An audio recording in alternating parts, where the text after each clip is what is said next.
one of the best things I like about municipal politics at the city level is you can go to a council meeting and you can speak directly to the city councilors, the mayors. These are real people in the community that you can contact, and it's usually pretty easy. Provincial, federal, it can be very difficult to get a hold of the people you need, MLAs, MPs. So what I have is people speaking about public washrooms and drinking fountains throughout Saskatoon. And I've cut down a lot of the video just to get to the point, take out some of the best bits. It's the highlights, because otherwise we'd be watching 3 hours of speeches. But there were some phenomenal speeches, and if you really want to check them out, I have the full link in the description so that you can watch the whole video. It's really, really good, some of the speeches. This report provides information on approaches to providing accessible washrooms and access to drinking water for residents experiencing homelessness in the Riverdale and Pleasant Hill areas. The report also outlines the current funding options. A lack of accessible public washrooms and drinking water in the Riverdale and Pleasant Hill communities has been identified. In addition, Saskatoon has seen a dramatic increase in residents experiencing homelessness since last summer. With the planned closure of the overnight warming location at St. Mary's, the adjustment of hours in 4 Saskatoon Public Library locations, and the adjustment of hours at Prairie harm reduction, access to washrooms in this area is extremely limited after 6 o'clock at night. What we have heard from the community experts is that for any approach to be successful, there must be supports in place. This includes staffing to monitor for safety and well-being of those using the washroom facilities. Community partners have been very clear that without staffing supports in place, any additional washrooms would create challenges for the safety of the individuals using these locations, for those in the area around the washroom location, and for the security of the additional washroom locations. The other resource that has been identified as having a gap in the Riverdale and Pleasant Hill area is safe drinking water. Last year, Saskatoon EMO piloted an outdoor water bottle filling station with the Westside Community Clinic. This proved successful, and the recommendation was to continue to expand this program. In addition, last summer, through the federal Reaching Home grant, Saskatoon EMO was able to purchase water bottles and distribute to community partners on a weekly basis. The partners then shared these out with individuals experiencing homelessness. There were 14 deliveries over 13 weeks, with over 86,000 bottles of waters were delivered in total. And Ms. Goulden-McLeod did everything she could to get all the information together and have those conversations with partners and with industry on costs and whatnot. And we just, this is potentially a multi-$100,000 decision that council will be making. At the last budget, council approved $100,000 for the Riverbank washrooms. And I just wanted to know any status on that. I haven't heard if we've used that money, if we've spent that money, if we've got plans for that money. We have used the money. It is to procure commissioner services and to pay for the opening hours, which may result in vandalism or repairs to the washroom facilities and additional cleaning. Okay, and the entirety of that money has been spent already? No. No, it's in progress of being spent. That's right. The community clinic in 2019 had approximately 2,000 patients at Westside Clinic. Today, we are well over 7,000 patients that call Westside Clinic their family home. When it comes to the urgency of the situation, the residents of this city who are experiencing homelessness are in fact the victims that need help with the decision you will make later this month at City Council. They are not criminals. They are not the source of crime. They are not the derelicts of society that they are being made out to be. They are individuals who are victims of situations of trauma, of family violence, of intimate partner violence, of substance use disorder, of very many different things that everyone faces in their day. We are experiencing in the core withdrawal of reduction of services. We have lost our banking, we have lost our shelter, we have lost our harm reduction, we have lost our library hours, we have lost access to income supports, we have lost our dental clinic, and because of recent media coverage, I found out yesterday that we've now lost our Canada Post mail delivery service, but only on the even-numbered side of the 1500 block of 20th Street West.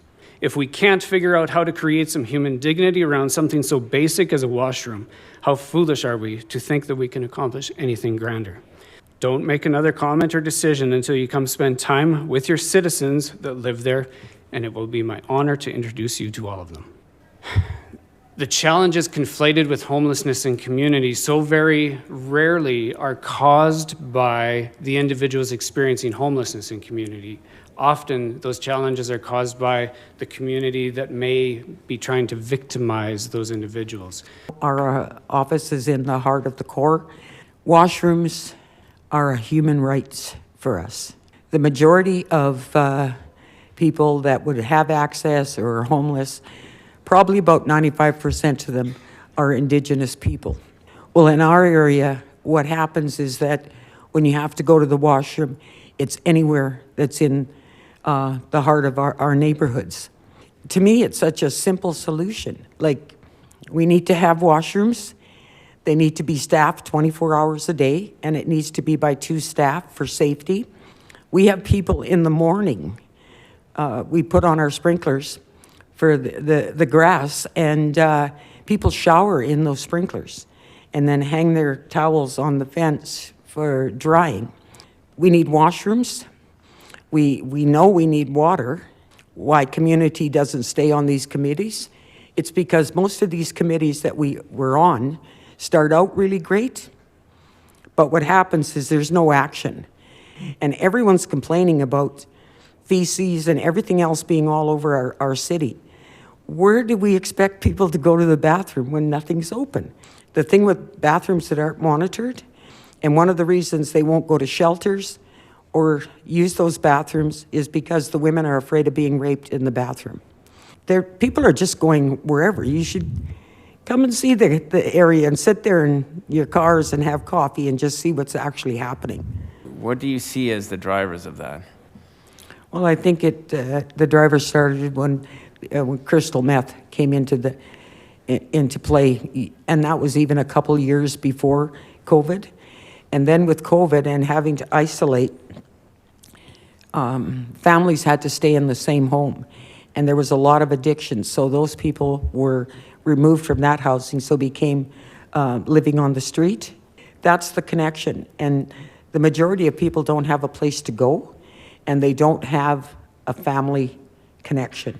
It was mentioned earlier when the police person was speaking, there's a lack of community engagement. Why? This is the police service that's responsible for the Starlight tours. PHR is reduced hours. Why? It's because they don't have any funding. In those 2 weeks that it's going to take to get a report back, let alone a decision, there will be 600 people who have to use the washroom 3 times a day, at least, for every day for the next 6 weeks. You can do the math. We have police officers who are ticketing them for being poor. That is their crime, to be clear. We can say that it's using the bathroom outside, but ultimately their crime is that they are poor and they cannot afford a home in which to use the washroom. Criminalizing homelessness has never worked, it will never work, and we don't need reports to tell us that. Thousands of interactions with the unhoused community. Not once has anybody said, I would like more police. The City of Saskatoon police budget this year is $134 million. If you spent that money on the unhoused community, you could buy each and every person a house. Every single unhoused person could have 4 social workers assigned to them with that money. It's not for a lack of resources. There is no lack of resources. Like the speaker before last said, it's a lack of imagination, it's a lack of accountability, it's a lack of understanding, and it's a lack of care. A few years ago when the new park was opening up in Brighton, I have 4 young children. They were all very excited to go there. And as typically happens, 2 minutes into playtime, one of them had to go to the washroom. We quickly realized that the nearest washroom required a car ride several kilometers away. And as I begged a nearby construction crew to use their porta potty, my daughter had a fairly embarrassing incident happen. Now, I speak here today from a place of privilege. This is only a taste of what it's like for a growing number of our neighbors who do not have access to this basic human right. As planned, St. Mary's closed for the season on April the 21st. which leaves 140 of the regular nightly guests with no access to public washrooms, especially after 6 p.m. Additionally, there are those who identify as LGBTQ+ and two-spirited. There are those with physical and intellectual disabilities. For these individuals, having no access to washroom becomes a heightened safety risk. We pride ourselves on being an active community, but without proximate access to public washrooms, families will spend less time in our parks and people will spend fewer dollars in our businesses. I ask you all today, implore you to recall that this is not a luxury, but a human right that requires immediate and substantial investment. Along the river, there's those 3 locations and one in William A. Reid Park. The nearest one in the river valley is over by the spray park where there's concessions, River Landing, and I have no doubt that if everybody present had to walk all the way over there to use the washroom, that would be completely unacceptable and things would be changed very quickly. Residents of the Fairhaven neighborhood post pictures on social media of people relieving themselves publicly in the area around William A. Reid Park. There are unhoused people living in that area because there is no room in the shelter. It is not their choice. They need to use the washroom. We all need to use the washroom. Residents are rightfully angry. That's a justifiable emotion. And unhoused people are humiliated. There is no dignity or hygiene in these conditions. So I've got 2 requests. I would like to receive updates for the opening of the public washrooms, the reason of the closures with a timeline and a plan to reopen. Alternatively, if the restrooms and water fountains remain closed, I would like to know the feasibility of deploying one of the emergency water trailers, or several of the trailers, that we get when our water lines are shut off for maintenance. I'd like to ask administration if they could give us an update on those washrooms. There are several reasons why a washroom may appear to be closed. Sometimes it's due to excessive vandalism, so that could be cracked partitions, cracked toilets, the locks are broken. Other times, such as William A. Reid Park, the washroom is closed because it's opened for events. So that's when the ball field or the sports fields book the area, and the washroom is then opened for that reason. What are the hours for the William A. Reid when it's not closed for maintenance and the like? William A. Reid is the one site that is used when there's events booked. Only when? Yes. Is that the Riverdale Business Improvement District does not support the plan to place portable washrooms in the Riverdale bid and requests that efforts be made to use existing agencies with washroom facilities. And that would also include the civic facilities that could be better utilized and are in place already. The general spirit of that motion was that people need more dignity than the portable washrooms that are being proposed. There are safety issues, and some of these facilities that are in the report all close on October 30th, 31st. So what happens November 1st? And I would offer that the facilities are already there and they need to be open. So on behalf of the business community in Riverdale and Pleasant Hill, we need help and we want to be involved, and that came straight from the board. If we have funding going to the agencies, why are there bankers' hours, for instance? Can the Friendship Inn be open beyond 4 o'clock, 3 o'clock? Can other places be augmented with their hours and have those facilities open? But we would like to see not just the agencies, but the city facilities also be included in that sentence. And that was my second question. If you could identify for me which civic facilities you are referencing that are in the area that could be augmented hours. Try the White Buffalo Youth Lodge, perhaps the library and Frida Haneke branch. And if we start looking at the new construction of the food bank, perhaps there's an investment on the city's part that could help them.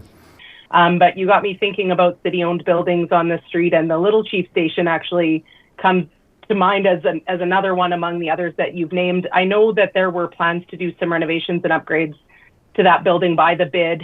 I am an anti-oppressive educator and researcher. I am here on behalf of the Prairie Community Coalition. Access to lavatories is the most basic mammalian need, humans included. I understand that housing is technically a provincial responsibility. However, unhoused people in the city deserve dignity and a dignified lavatory experience at the very least. I would like to ask City Council to move towards establishing multiple 24-hour bathrooms across the city, 2 in downtown and 3 across the rest of the city. I would also like to suggest having a misting system to prevent heat stroke at these 24-hour permanent sites. On the issue of funding, in the April meeting, the Saskatoon Police Service presented a report with very little understanding as to what their own report said. Then, when asked pretty basic questions about their report, the primary answer was, we didn't run the math on that, or I don't have the resources on that. They want 6 to 8 more officers and a new cruiser for Confed alone. However, 2024 saw an increase of $8 million from 2023, and in 2025, there's another $7 million additional, which is interesting after the SPS has posted almost a $300,000 surplus from 2023 into 2024. This money could be better allotted in addressing needs rather than policing them. I would like to encourage council to either allot the surplus funds, which interestingly only equate 0.26% of the SPS budget according to the Star Phoenix. I would like to ask that they allot this surplus, or to reconsider funding additional officers and cruisers for Confed to instead address a basic need over criminalization. I am a healthcare worker, and I hope to bring today a different perspective on the homeless community, just to make them a bit more humanized, and to bring my experience forward, just so when we deal with this issue particularly, we see them as one of us and not an issue to be dealt with. I worked in long-term care, mental health, pediatrics, obstetrics, medicine, and surgery. I have dealt with homelessness. I have seen the repercussions of homelessness. I have seen how the system fails our homeless community, and I see how the struggle goes and the different aspects of their lives that it affects. The lack of a home, therefore you don't have a place to cook food nor to store food, which that could present instead of providing a child with proper food and nutrition, say milk even, which is like $7 for 4 liters. You wouldn't be able to use that, so you'd buy something far cheaper and give that to your child, which then goes to high fructose, teeth decay, increase in obesity, and all the health risks that follow. So when we deal with the homeless community, we should also take a notice that when we approach them, they're not mentally where we are. I can say I slept 8 hours in peace, I woke up refreshed, I know what I'm doing, I'm not worried about my stuff being stolen, I'm not worried about being attacked, where I'm going to eat, where I'll get my basic necessities met. Another aspect that is lost on them is the lack of a bathroom, a lack of a shower, therefore they cannot fix their own presentation. So when they walk to any community, whether it's a hospital, whether it's the grocery stores, whether it's student council of any sorts, they're prejudged on who they are, what they come from, and what their capabilities are, in the sense that the system's already working against them. We know we avoid them. We see them as someone who's dangerous. We see them as someone who's a liability, and someone that we ourselves want to stay away from.